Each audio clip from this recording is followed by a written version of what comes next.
Muito bem. Nós outro dia falamos da minha história até chegar à faculdade. Mas antes de terminar essa questão da faculdade, eu queria deixar gravado um momento da minha vida que foi a minha entrada no Exército Brasileiro, através do CPOR. CPOR era uma entidade que existia do Exército só para alunos universitários. E a gente servia o CPOR com aqueles dias determinados. Como a gente estava em aula, existia o período contínuo e o período descontínuo. O período contínuo era nas nossas férias da faculdade. E o período descontínuo é quando nós estávamos em aula. Quando nós estávamos nesse período descontínuo, nós tínhamos aula domingo, o dia inteiro, e manobras todos aos domingos. E no período contínuo era nas férias da escola, nós ficávamos o dia inteiro no CPOR.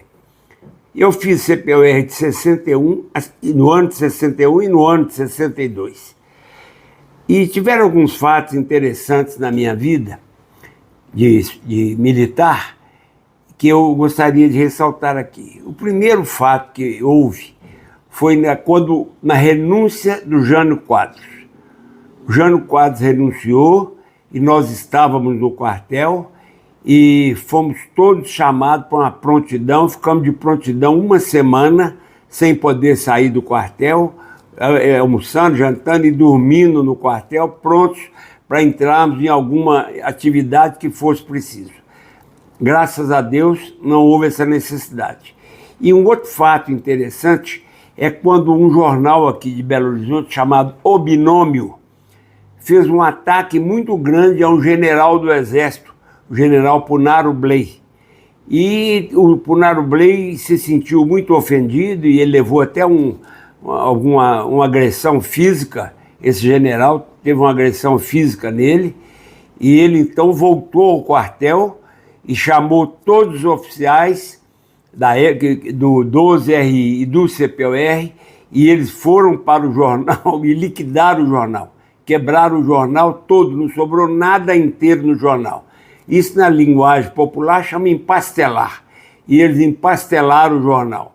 Nesse momento nós estávamos em aula no quartel e também ficamos de prontidão. Se houvesse alguma necessidade, nós iríamos ajudar os militares do 12RI, mas também não houve. Foram dois momentos de grande impacto na minha vida militar, que foram essas duas prontidões que eu fiquei. É interessante falar, porque na Revolução de 64, nós tínhamos saído já do Exército e eu estava em casa quando chegou um sargento Próspero, nos convocando também a todos os oficiais, aí eu já era oficial da reserva, para entrarmos em prontidão na época da Revolução. Então foram momentos marcantes na minha vida de Exército, e momentos marcantes também foram aquelas manobras militares que nós fazíamos, geralmente em torno da Lagoa da Água Limpa, um frio que vocês não fazem ideia o frio que fazia lá, e nós saímos aqui do quartel, que é aqui na Barroca, e íamos a pé até Água Limpa, são 35 quilômetros, nós íamos carregando a barraca, toda aquela tralha para montar a barraca, ferramenta de sapa, que era uma pá e uma enxadinha, para se precisasse, e nós andávamos daqui a Água Limpa, 35 quilômetros a pé, carregando essas ferramentas, então era muito difícil. Chegava em Água Limpa, nós montávamos a barraca, cada um aluno carregava meia barraca, então você tinha que estar com outro amigo, outro colega, porque os dois montavam a barraca e ficavam ali. E nós curtimos um frio horroroso naquelas margens da Lagoa de Água Limpa. Sobre o Exército, é isso que eu gostaria de falar, e tem muito boas recordações daquele tempo que a gente passou. Fiz ótimas amizades no Exército. Chegando ao final da minha faculdade, eu formei no dia 21 de dezembro de 1965. E logo no princípio do mês de janeiro de 66, eu chamei o Lício, meu irmão, e falei com o Lício: Lício, agora nós somos dois engenheiros aqui em casa, e você trabalha no DR e eu estou formando agora. vamos nós dois fundar uma firma e conseguir fazer algum trabalho, alguma coisa que não dependa de equipamento, porque nós não temos nada, e vamos tentar fazer alguma coisa que não dependa muito de equipamentos. E o Ulisses imediatamente topou, e nós fomos lá no cartório e fizemos, então, a Cadar Engenharia Construções Limitadas. Essa firma foi criada no dia 14 de janeiro de 1966. Então, 20 dias após eu ter formado, eu e o Ulisses criamos a Cadar Engenharia. Mas o que era formar uma firma? Como é que nós íamos fazer e com o que nós íamos fazer? Nós não tínhamos recurso nenhum. O papai, como eu havia dito, nos deu a educação, nos deu o estudo, nós dois formamos engenharia, tinha os dois médicos, tinha as meninas professoras, mas nós não tínhamos recurso para montar uma firma. Eu tinha um amigo que era diretor do Banco Minas Gerais. Ele era muito meu amigo e amigo do Ulisses também. Chamava Marco Túlio Felício dos Santos. E nós fomos no Marco Túlio, lá no Banco Minas Gerais, na Rua Espírito Santo, e chegamos lá e falamos com o Marco Túlio que nós queríamos montar uma firma e que nós precisávamos de algum recurso para começar. E o Marco Túlio falou, quanto vocês precisam? Nós falamos com ele, 2.000 cruzeiros. Eu não sei o que isso significa hoje, mas isso foi em janeiro de 1966. Nós precisamos de 2.000 cruzeiros. O Marco Túlio pegou uma nota promissória em branco, deu um visto embaixo e falou, vocês vão lá no gerente, que chama Zé Henrique Vilarinho, e com ele vocês põem o tanto que vocês quiserem tirar, o banco está à sua disposição. O tanto que vocês quiserem tirar, está aqui a minha assinatura, liberando o que vocês precisarem. Mas nós precisávamos de 2.000 cruzeiros, e fomos lá, fizemos a promissória de 2.000 cruzeiros, e com isso nós começamos a Cadar Engenharia. Por que nós precisávamos de 2.000 cruzeiros? Porque o primeiro assunto nosso que nós podíamos trabalhar sem precisar de equipamento era fazer ruas de calçamento. Naquela época, Belo Horizonte ainda era muito precária em pavimentação, muito precária. E as ruas quase todas eram de terra. Então, a prefeitura queria fazer era calçamento. Nós, então, procuramos o prefeito da época, que era o doutor Oswaldo Pinheiro Sete, e o papai foi conosco, nós fomos, eu, Ulisses, o papai, fazer uma visita ao prefeito Oswaldo Pinheiro Sete. Falamos com ele da nossa intenção, do nosso projeto de fazer uma firma, e ele chamou o secretário de obra na época, que era o Roberto Vick, e falou com o Roberto, Roberto, tem vários contratos aqui desativados na prefeitura, porque na verdade eu preciso retornar um pouquinho para vocês poderem entender. Em 1964 houve a Revolução, e na Revolução de 64 houve uma limpa, todo mundo com muito medo de trabalhar e todo mundo abandonou as obras. Então a prefeitura tinha vários contratos que estavam abandonados, sem gente, empresas para trabalharem.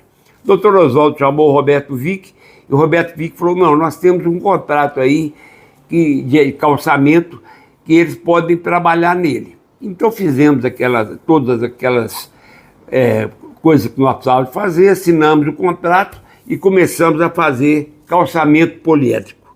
Uma coisa extremamente precária nos dias de hoje, mas que na época Belo Horizonte tinha pouco asfalto, poucas ruas asfaltadas, e as ruas eram calçadas com poliédrico.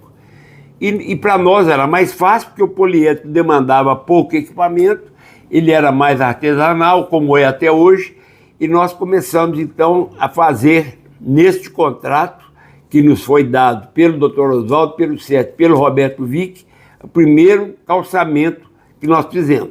Foi no bairro Sion, para vocês verem, o bairro Sion era todo em terra, nós fizemos a rua São Pedro da União. Ele nos deu a primeira rua, nós fizemos calçamento poliédrico na rua São Pedro da União, no bairro do Sion. E ali começou a Cadar Engenharia. Começamos a trabalhar e fazendo, comprando pedra, tinha um fornecedor de pedra que era muito liberal, que chamava Quequeta, até hoje a Cadar Engenharia compra dos filhos dele, que é a Santiago, a Mineração Santiago, nós compramos até hoje deles, e o pai deles, que era o Quequeta, muito liberal, eu falei, Quequeta, nós precisamos comprar pedra, você não nos conhece, nós estamos começando uma firma e precisamos de tantos caminhões de pedra. Ele falou, vocês compram aqui o que vocês quiserem. Então nós começamos comprando pedra dele, contratamos um subempreiteiro e fomos fazer calçamento poliédrico. Isso foi em 1966. Daí para frente, a firma começou a trabalhar. Da rua São Pedro da União, eles deram a rua Terra Nova e nós fomos começando. Mas o que acontecia? O que a Cadar produzia na época era muito pouco e eu precisava de ter um sustento, porque eu tinha muitas ambições na vida e o que a Cadar estava fazendo na época era muito pouco. E o Lício tinha um bom emprego no DR, ele era engenheiro do DR, e ele estava, na época, até deslocado para a Secretaria de Segurança Pública, como engenheiro da Secretaria de Segurança Pública, e eu trabalhando na Cadar, formado, sem ter nenhum outro emprego. Eu até queria ter ido trabalhar no DR, mas aconteceu um fato muito interessante. O diretor do DR era o Dr. Eliseu Rezende, e a esposa dele, Dona Diná, era muito amiga da Emira, minha irmã. E Emira falou, Emir, procura o Dr. Eliseu para ele conseguir um lugar para você no DR. O DR era um sonho de todo engenheiro que formava, era trabalhar no DR. E eu já trabalhava lá como estagiário, seria fácil eu passar de estagiário para engenheiro. Quando eu procurei o Dr. Eliseu, ele falou comigo, Emir, teria muito prazer em deixar você, em te contratar para você trabalhar como engenheiro, mas aqui tem um concurso. E esse concurso só vai ser feito em dezembro deste ano. Nós estávamos em janeiro. Só vai ser feito em dezembro. E eu falei, mas então eu vou trabalhar de agora até dezembro, eu sendo engenheiro, eu vou trabalhar como estagiário? Ele falou, é o único jeito aqui. Eu falei, tudo bem, agradeci muito e fomos então, eu fui procurar outra coisa para fazer. Eu tenho um primo que até faleceu, o Zé Mota Magalhães, Motinha, e o Motinha trabalhava numa obra muito grande na época, que era a adutora do Rio das Velhas. Essa adutora do Rio das Velhas era mais ou menos o seguinte, Belo Horizonte era muito carente de água, tinha poucos mananciais de água, que faltava água, você ia tomar banho não tinha água, você ia sair não tinha água, era muito complicada a situação de água aqui em Belo Horizonte. E depois da Revolução de 64, o DNOS, que era o Departamento Nacional de Obras e Saneamento, liberou para Belo Horizonte uma adutora que iria captar água lá em Nova Lima, no Rio das Velhas, e tratar e trazer para Belo Horizonte. Essa adutora existe até hoje, nós estamos falando em 2024, essa adutora ainda é grande produtora de água para Belo Horizonte. E o Motinha trabalhava na captação, na firma que era responsável pela captação e tratamento dessa água, que era Alcindo Vieira. E ele ficou sabendo que uma outra firma, que era que fazia a adução dessa água, que fazia os tubos para essa água vir de lá para cá, estava sem engenheiro. Ele então me indicou e eu fui procurar um senhor que chamava Bento Paixão. Bento Paixão era um homem maravilhoso, um senhor de Diamantina, amigo do Juscelino Kubitschek, amigo de infância do Juscelino, e que tinha pego essa obra de fazer os tubos de adução da água de Nova Lima para Belo Horizonte. E o Motinha ligou para o senhor Bento e falou, senhor Bento, eu tenho um primo que é recém-formado, que é a pessoa, e me fez algumas referências, e o senhor Bento me ligou e pediu para eu ir lá conversar com ele. Eu fui conversar com o senhor Bento, e no mês de fevereiro eu fui admitido como engenheiro dessa firma. Então, em fevereiro de 66, nós havíamos fundado a Cadar Engenharia e eu fui trabalhar em Nova Lima com o seu Bento Paixão na adutora do Rio das Velhas. O Lício, que já era casado, continuava no DR e estava à disposição da Secretaria de Segurança Pública como engenheiro de obras da Secretaria. Ele fiscalizava e olhava todas as obras da Secretaria. E assim nós começamos a vida. O senhor Bento Paixão, tinha já um canteiro de obras montado em Nova Lima. Quando eu cheguei lá, eu deparei com 800 homens trabalhando. E eu, aquele menino de 25 anos, para dirigir 800 homens. Não é que eu tive medo, eu falei, meu Deus, será que eu vou dar conta disso? E dei conta. No instante eu estava a par de todo o serviço e já estava liderando todos eles e deixei lá grandes amizades, todos os funcionários eram muito meus amigos e nós tínhamos uma oficina grande montada e eu consegui tocar aquela obra. Aquela obra era um tubo de 2,40 m de diâmetro, para vocês terem ideia, nós medimos 1,70 m, era 2,40 m de diâmetro interno. Então era uma obra maravilhosa e dificílima de fazer, porque você vir de Nova Lima para Belo Horizonte, você passa em várias montanhas, várias transposições que nós tínhamos que fazer, então era uma obra de dificuldade muito grande, muito grande. E eu enfrentei essa obra, e consegui chegar ao fim, e hoje Belo Horizonte é muito bem abastecida por essa adutora, depois foram feitas outras adutoras, mas essa era a principal que servia Belo Horizonte. Nessa obra eu passei por momentos muito bons e momentos muito difíceis, porque existiam trechos dessa obra que estavam desafiando há muito tempo a engenharia, porque o material era muito fraco, o material que nós íamos passar, e você preparava um tubo, a gente preparava aquele tubo para ser concretado no outro dia. Quando era de manhã, nós chegávamos lá, a terra tinha levantado, tinha caído e todo o nosso serviço tinha perdido. Eu então tive uma ideia que foi levada em prática. Nós arrasamos todo o corte, chama o seguinte, em vez de tirar só o lugar que ia passar a adutora, nós tiramos todo o corte, abrimos tudo, substituímos o solo e passamos com o tubo nesse lugar que era um desafio de anos, chamava corte grande. Ninguém passava no corte grande. E eu passei com o tubo no corte grande. Isso me proporcionou um elogio muito grande da direção do DNOS. Logo que eu saí, que eu terminamos esse trecho, eles passaram um elogio muito grande para mim, falando que nós tínhamos conseguido passar por um trecho que poucas pessoas pensavam que nós íamos atravessar. E finalmente nós deixamos a água no túnel do Taquaril, dali para frente a adução foi feita em tubo de aço e chegou a Belo Horizonte essa água que nós usamos até hoje. Essa foi a minha passagem nessa firma Bento Paixão. Mas o que segue no Bento Paixão é uma amizade muito grande. Logo depois, o seu Bento resolveu entrar na Coab, fazer prédios populares, que o governo federal da Revolução começou a olhar para esse lado de fazer prédios populares. E a maior obra que tinha de prédio popular em Belo Horizonte foi seu Bento Paixão que pegou. Eram 3 prédios no bairro Santa Efigênia, um pegava o quarteirão todo e o outro do outro lado eram 2 prédios, era a maior obra de construção da época em Belo Horizonte. E o senhor Bento pegou isso e me deslocou da adutora do Rio das Velhas para tocar esses prédios. E nós fomos tocando esses prédios em paralelo com as obras da Cadar, que eu saía de 5, 6 horas da obra e ia ver os calçamentos que estavam sendo feitos, nós tínhamos subempreiteiros, então eu consegui, até 1968, tocar a Cadar e trabalhar no seu Bento Paixão. Quando chegou em 68, a Cadar começou a tomar um pulso, um vulto, e eu então cheguei perto dele e falei que eu não iria continuar, porque eu ia tentar tocar uma firma para mim, particular.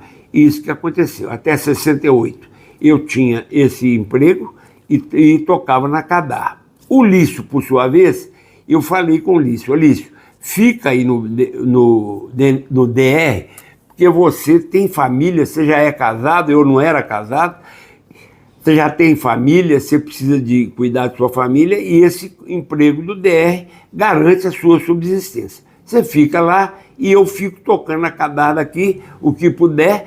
Quando você puder, você vem me ajudar. A Cadar foi tomando um vulto maior, pegando muita obra, muito... Então, um dia o Lício falou comigo assim, Emir, vou sair do DR, vou vir trabalhar com você. Então nós dois pegamos e trabalhamos juntos na Cadar e graças a Deus tivemos um êxito muito grande. Duas pessoas que eram como se fosse uma só, porque nós era irmão de coração, eu já havia dito o que o Lício significava para mim. Ele não era só um irmão, eu falava que ele era irmão, meu amigo, meu companheiro, meu padrinho, o Lício era tudo para mim. E nós dois, e eu muito trabalhador, muito disposto a ir para a obra, ficar na obra de manhã até de noite, e ele fazendo uma retaguarda maravilhosa, indo na prefeitura, conversando e pegando obra para nós. As obras eram dadas uma a uma, chegava na prefeitura, porque o contrato era um contrato guarda-chuva. E você ia, pegava uma obra hoje, fazia, pegava outra, e nós íamos, e assim nós fomos tocando. O Lício tomando conta do escritório, tomando conta das finanças da firma, tomando conta do que nós tínhamos, e eu tocando as obras. Então era uma simbiose maravilhosa nós dois, que durou até o dia que ele viveu. Ele infelizmente faleceu, hoje fazem 10 anos que ele... Hoje não, neste mês fazem 10 anos que ele faleceu, e eu sinto demais a ausência dele até hoje. Sinto falta demais, porque era aquela palavra amiga e aquela pessoa que nós dois já sentávamos numa mesa, nós saímos de lá, nunca em 50 anos de convivência tivemos uma discussão ou uma desavença. Nunca em 50 anos. Dois sócios, dois empresários que tocavam a firma, que depois foi tomando até algum vulto, sem nunca ter tido uma desavença os dois. Então isso era o que o Lício significava para mim. E o seu Bento Paixão tornou-se um amigo meu. Ele era uma pessoa que gostava muito de mim, ele era um pouco carente, porque o tipo de vida que ele levava era muito seletiva para um nível, e ele foi conhecer um outro tipo de vida, eu mais simples, conversando com ele, tudo. E ele um dia me pediu para eu fazer umas estradas na fazenda dele. Ele comprou uma fazenda, mas nunca foi fazendeiro. Seu Bento nunca foi fazendeiro. Ele era um empresário que resolveu investir na fazenda e comprou uma fazenda maravilhosa em Esmeralda. E queria ter, tinha uma casa boa quando ele comprou, e ele queria fazer uns acessos para ele poder visitar a fazenda e tudo. E ele então me falou: Emílio, você pode ir para lá, ficar uns dias lá e fazer os acessos para mim? E assim foi feito. Eu fui para a fazenda dele, aqui em Esmeraldas, e nós fizemos, porque ele precisava de ter esses acessos todos de carro. Ele não montava cavalo, ia fazer os acessos de carro. E quando eu cheguei na fazenda dele, ele tinha comprado uma iguada. Eu já era apaixonado por cavalo desde que nasci. Acho que isso vem do sangue, vem do árabe, e eu era apaixonadíssimo com cavalo, como sou até hoje. E na época, o seu Bento cismou, além de não ser fazendeiro e empresário, também cismou que seria criador de cavalo. E comprou umas éguas, uma tropa muito grande lá em Pedra Azul, e comprou um cavalo maravilhoso chamado Príncipe, e então ele tinha um reprodutor e umas 15 éguas talvez. E dessas éguas, uma delas veio com um potrinho pampa ao pé. E potrinho maravilhoso, e aquele potrinho, e ele resolveu trazer essas éguas numa exposição na Gamileira, em 67. Trouxe essas éguas e o reprodutor dele na Gamileira. E esse potrinho estava maior. No dia que acabou a exposição, ele falou: Emílio, esse potro é seu. Eu quase morri de alegria, porque uma pessoa que gostava de cavalo igual eu gostava, nunca pude ter nada. Aliás, depois eu quero contar um outro fato, que o papai me deu um cavalo, que era um cavalo comum, mas muito interessante. Mas eu ganhar um cavalo de raça, naquela época, significava muito para mim, muito. E o senhor Bento me deu um potrinho. Só que eu tinha um problema sério, eu não tinha onde pôr o potro. Eu não tinha fazenda, não tinha sítio, não tinha nada, nem um quintal onde colocar esse potro.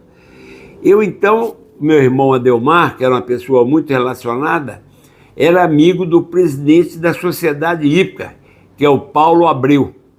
E eu liguei para o Adelmar e falei: Adelmar, ganhei um potro, será que você consegue do Paulo Abreu de eu colocar esse potrinho lá na hípica? E o Adelmar conseguiu, e nós colocamos esse potro na hípica. Posteriormente, o hipódromo Serra Verde fez as baias aqui e nós transferimos o cacique, ele chamava cacique, era o nome que eu dei. Ele não chamava cacique, não. Era uma paixão que eu tinha. E eu pus o nome dele de cacique. E depois, posteriormente, nós fomos registrar esse cavalo e ele passou a ser o cacique das Arábias. Mas até então ele não tinha nome, não. Era um potro. E eu pus o nome dele de cacique. E fomos para o Serra Verde e conseguimos uma baia lá. E nós, então, criamos esse cavalo na hípica e no jockey. E eu não tinha fazenda, não tinha sítio, não tinha nada, nem onde pôr esse cavalo. Ele foi criado dentro do Jockey Clube e da hípica de Belo Horizonte. E assim foi a história dele. Mas o que eu queria voltar é que eu era... O cavalo que seu pai te deu foi... A Marilene quer que eu fale de um cavalo. Eu era tão apaixonado com cavalo, tão apaixonado, que eu sonhava em ter um cavalo. Depois eu fui ter o cacique era outra história, porque é um cavalo de raça, que depois ainda vem uma outra história que eu vou contar do que significou para mim esse cavalo. Um dia o papai estava conversando com um senhor, que papai mexia com cristal. Ele comprava cristal das jazidas e vendia para aquelas pessoas que na época era muito procurado o cristal de rocha. E papai comercializava isto. E tinha um senhor de Curvelo, que lá em Curvelo passa a Serra do Espinhaço, ali perto, e lá dá muito cristal, e esse senhor estava lá negociando cristal com o papai. E eu então falei com o moço, será que lá em Curvelo não tem um cavalo para mim, não? O moço falou, é cheio de cavalo. Tá bom, isso aí ficou nesta conversa, só nisso. Não, lá tem muito cavalo. Um sábado de manhã, o telefone tocou. O telefone naquela época era só telefone fixo, não tinha telefone celular, não tinha nada, tocou o telefone, a mamãe foi atender e era da ferrovia, da estação, lá da estação, da Central do Brasil, o moço falando, ó, chegou um cavalo aqui para vocês. A mamãe falou, um cavalo? Esse aqui em nome do senhor Antônio Cadar. Ah, é meu marido. Mas que cavalo é esse? Não, veio lá de Curvelo. O fulano de tal mandou. Naquela conversa boba que eu tive com o moço lá na varanda lá de casa, que eu perguntei se tinha cavalo em Curvelo, ele pegou um cavalo e mandou para nós aqui. Olha meu problema. Eu não tenho onde pôr cavalo. Eu não tenho sítio, eu não tenho fazenda, eu não tenho nada. Nós não temos nem onde pôr. Quando chegou um sábado de manhã, chega um cavalo para mim lá na estação. Mamãe falou, como é que nós vamos fazer? Aí tinha um rapaz lá, nós tínhamos um armazém na época, eu contei já para vocês, e tinha um nosso funcionário que chamava Aníbal. E a mamãe falou, Aníbal, vai lá na estação, tem um cavalo assim, você busca para mim lá. O Aníbal levou uma corda de bacalhau do armazém, fez um cabresto, montou e foi montado até no armazém, até lá em casa, na rua Santa Rita do Leite, chegou um cavalo lá. Como é que nós íamos fazer? Nós não tínhamos pouco cavalo. Eu lembro que tinha um beco lá, que era a garagem, nós tratamos dele lá aquele dia, e nós tínhamos um amigo que era vizinho nosso, que era um grande fazendeiro aqui dentro de Belo Horizonte, que era o Décio Melo, da família Alípio de Melo. Hoje tem um bairro enorme aí com o nome deles, e ali era uma fazenda grande, 150 alqueires, ali dentro de Belo Horizonte. E a minha irmã era amiga do Décio, a mamãe também, ele era vizinho nosso, ligou para ele e falou, Décio, aconteceu isso, ele ganhou um cavalo, chegou aqui. Será que você deixa nós colocarmos lá na sua fazenda até arrumar um lugar? Ele falou, pode mandar. E o Aníbal montou o cavalo lá em casa e levou até lá no bairro, depois do aeroporto Carlos Prates, que dali para frente todo já era a fazenda deles. E esse cavalo ficou lá algum tempo. Então a minha história com o cavalo é uma história grande. E outra coisa, esse cavalo, eu não tinha dinheiro para comprar o arreio. E eu ficava montado a pelo, não tinha arreio, nós não podíamos comprar. Eu não podia, o papai não podia, e eu ficava naquela, brincando todo sábado, sexta-feira à tarde, a minha escola terminava às 6h40, e eu ainda pegava um ônibus, ia lá para a fazenda, dormia lá para no dia seguinte montar a cavalo. E sábado eu montava o dia inteiro mas a pelo, não tinha jeito. Um dia, papai, eu cheguei em casa no sábado, lá vindo dessas minhas montarias lá, e quando eu cheguei, meus irmãos, tapa o olho, aquela brincadeira, e taparam meu olho, e de repente puseram um arreio assim em mim, na minha mão.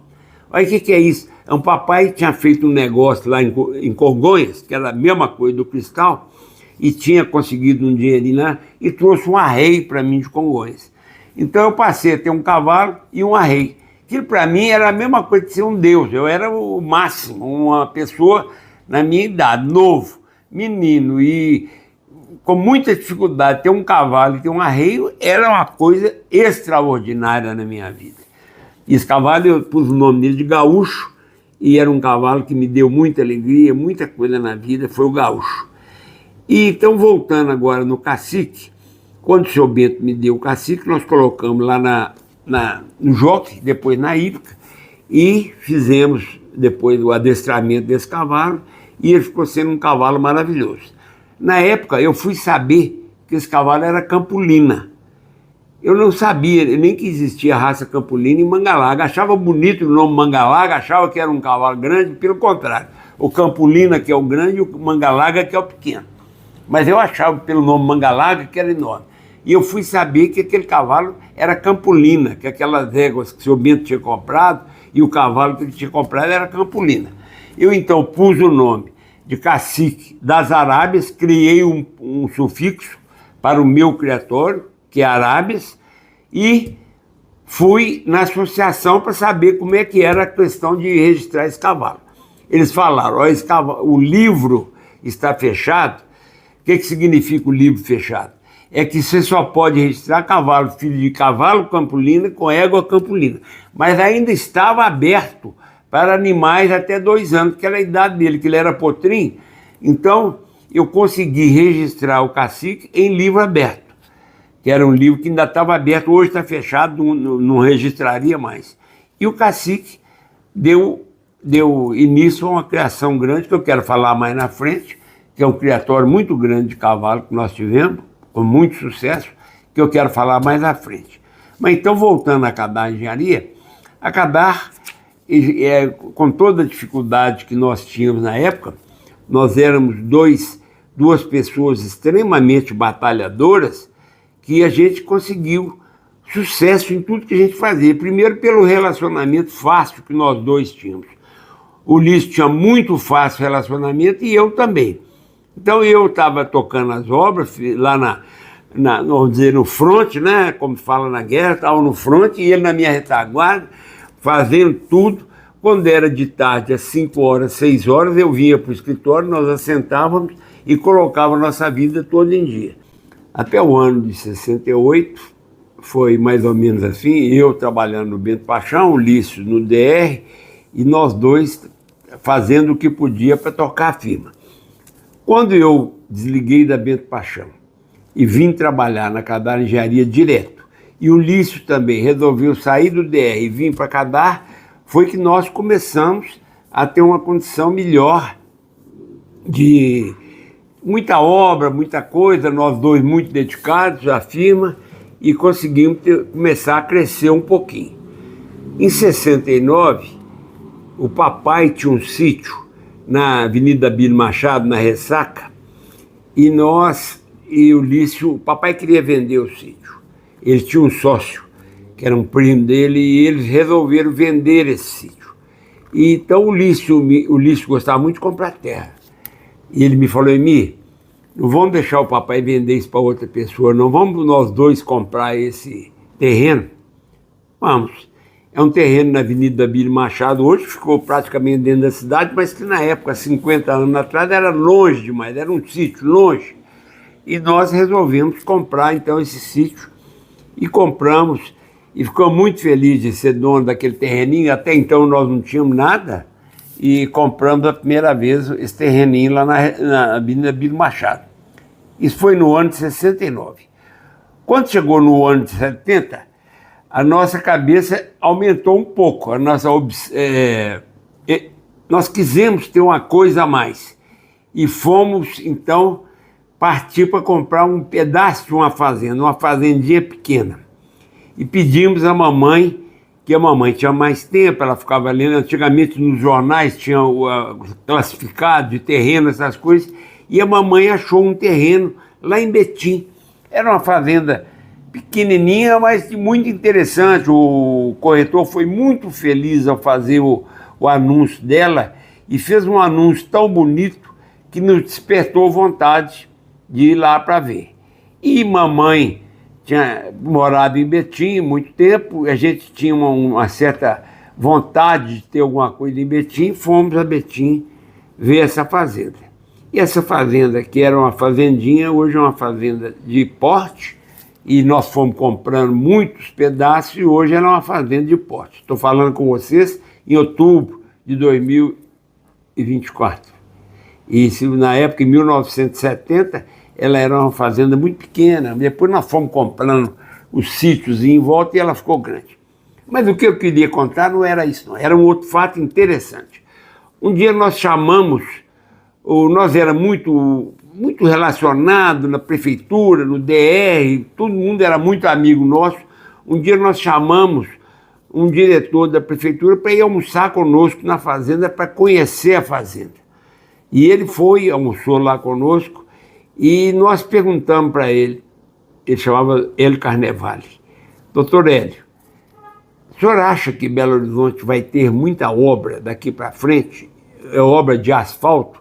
Que nós dois temos muita vontade de comprar uma usina de asfalto para tocar, mudar de calçamento poliéster para asfalto. O doutor Hélio falou assim conosco: este ano vai ser o ano do asfalto em Belo Horizonte. Nós estamos planejando muitas obras de asfalto. Aquilo despertou em mim, Lício, uma nova ideia. Lício, nós precisamos de dar um passo à frente. Nós estamos agarrados há muitos anos fazendo calçamento e manilha e todo esse saneamento, mas nós precisamos de passar para uma coisa maior. Então resolvemos comprar uma usina de asfalto. Aí nós fomos, aqui em Belo Horizonte, a usina de asfalto era muito raro naquele tempo. Isso foi em 72, eram pouquíssimas usinas aqui. Eu acho que tinham 5 ou 6 só em Belo Horizonte. E para vender não tinha nenhuma.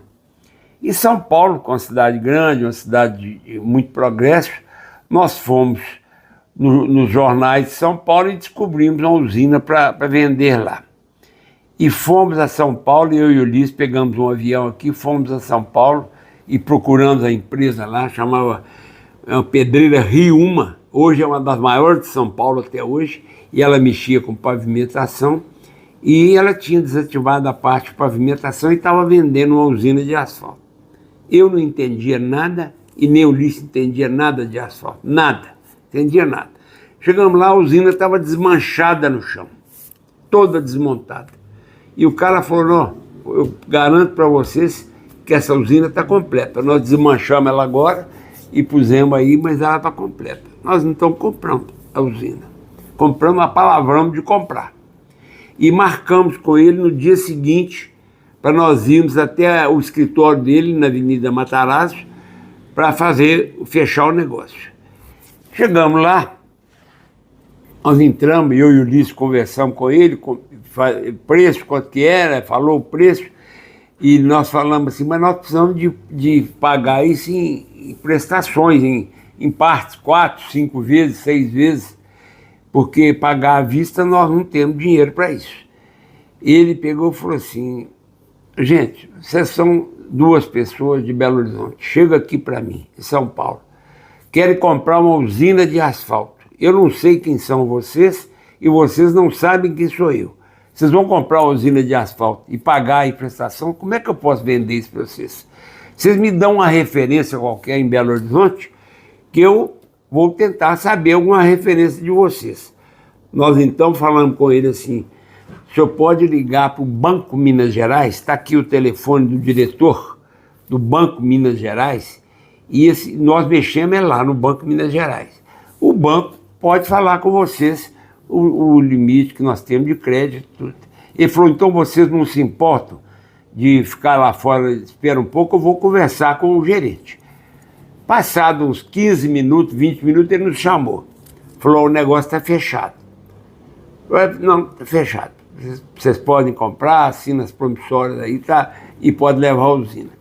Aí nós perguntamos para ele, mas só por curiosidade, qual foi, o que o banco falou com o senhor? O diretor do banco falou comigo que o limite de vocês é o limite do banco. O que o banco tiver é o limite que vocês têm lá. Que vocês são pessoas conceituadas e que vocês não têm limite. Então o negócio está feito. Isso nos envaideceu muito porque você sair daqui, chegar em São Paulo, totalmente estranho, 2 mineiros, pessoa que nós não conhecemos ninguém lá, e chegar lá numa empresa grande, e o cara falar isso conosco, que o banco falou que o limite seus é o limite do banco, que vocês podem, que eu posso fazer o que quiser com vocês, isso envaideceu muito, e na verdade foi a lição que nós recebemos do papai e da mamãe, foi isso mesmo, de honestidade, de retidão, e a gente leva até hoje tudo muito reto, muito certo, e isso aí é para dar um exemplo para vocês do que foi a nossa entrada no asfalto. Muito bem, então contratamos as carretas para trazer essa usina para Belo Horizonte.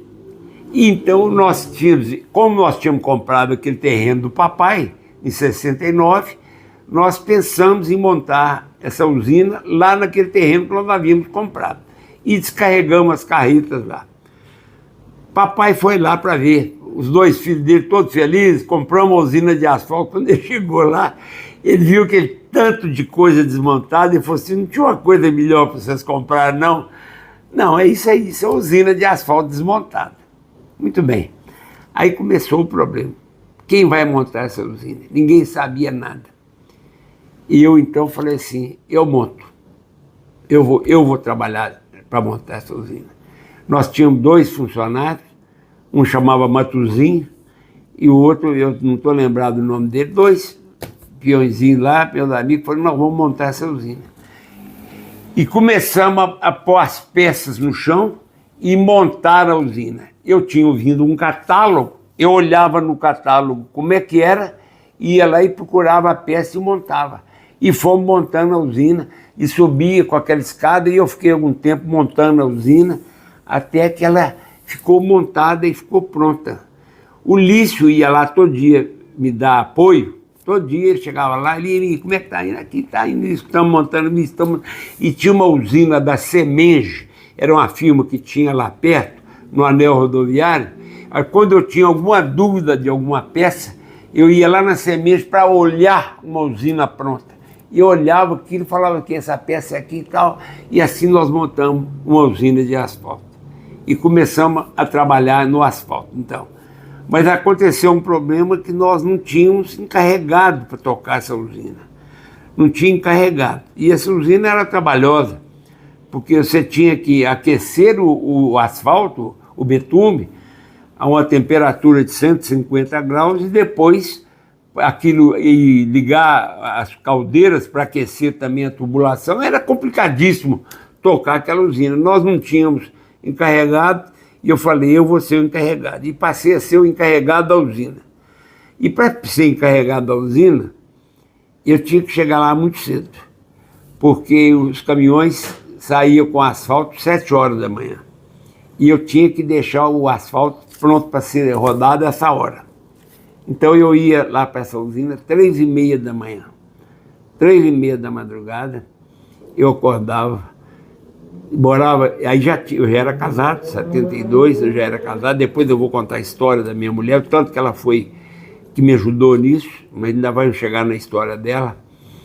E nós morávamos na Pampulha, um lugar muito ermo na época, há 50 e tantos anos atrás, era ermo, Pampulha era um ermo. E nós morávamos lá em casa, eu, Maria Helena e uma funcionária nossa que era cozinheira.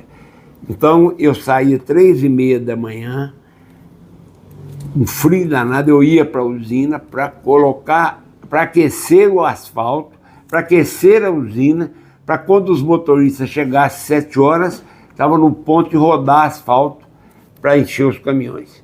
Então foi uma epopeia, foi uma época difícil da minha vida, mas não difícil da minha vida não, porque eu sempre fui muito trabalhador, eu não devia estar falando isso de mim, Os outros que deviam estar falando de mim, mas eu sei que eu fui uma pessoa extremamente trabalhadora, nunca tive medo de serviço, nunca tive medo de trabalho, nunca tive medo de enfrentar as coisas, nunca, não sei o que é a palavra medo de enfrentar.